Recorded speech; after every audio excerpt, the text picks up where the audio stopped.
around the Inside Politics table, ask our great reporters to help get you out ahead of the curve on the big political news just to come. Molly Ball? I was just out in Iowa reporting on the Senate race there, and you know, election day isn't election day in a lot of these states. Iowa has one of the longest early voting periods, started in September, and it's traditionally been a strength for the Democrats. In 2012, even in 2010 when they were getting blown out, Democrats had tens of thousands more early votes just in terms of which party returned more ballots than the Republicans. This past week, for the first time in history, Republicans returned more early votes than Democrats in Iowa. This is a big danger sign. Now, Democrats are saying, oh, those are just those people who would have voted on Election Day anyway. But if past trends are anything like this year, in the past two elections, Republicans have had 9 percentage points, have won Election Day by 9 percentage points.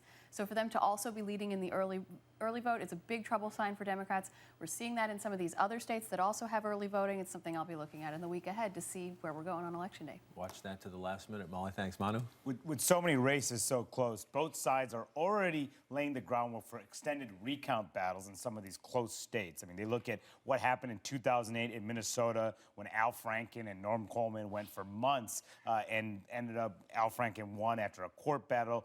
Here in Washington, both the party committees are already talking to lawyers on the ground. They're already planning to send people into those close states, like potentially like Alaska or Colorado or Iowa, if they go down to the wire, to have people ready to fight, because this is an election day that could last for potentially months. So the greatest winners of all, the lawyers. Manu, thanks, Juana. I'll be spending the next week or so taking a look at how gender is going to play a role in the 2014 election. I saw this really interesting poll that shows that most women, as it turned from last month, actually now prefer a Republican-controlled House to a Democratic-controlled House. So I'll be watching that kind of trend in close states, like in Colorado, where certainly reproductive choice issues and women have been a battleground. In Iowa, of course, also looking to see whether or not Republicans are actually able to close the diversity gap in the House. So I think that'll be a very important story as we're moving ahead to look forward to 2016 as well. Important 2016 and on election night this year. Robert?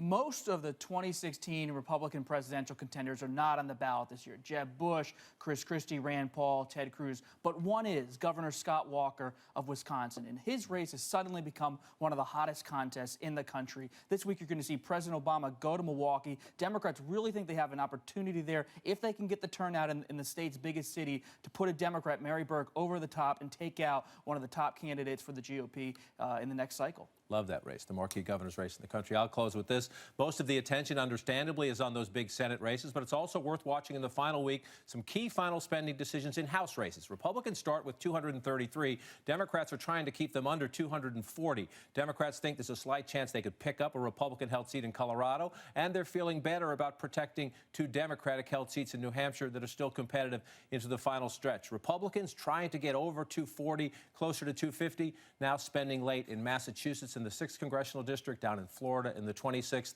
Yes, the Senate gets most of the attention, but some fun House chess at play as well.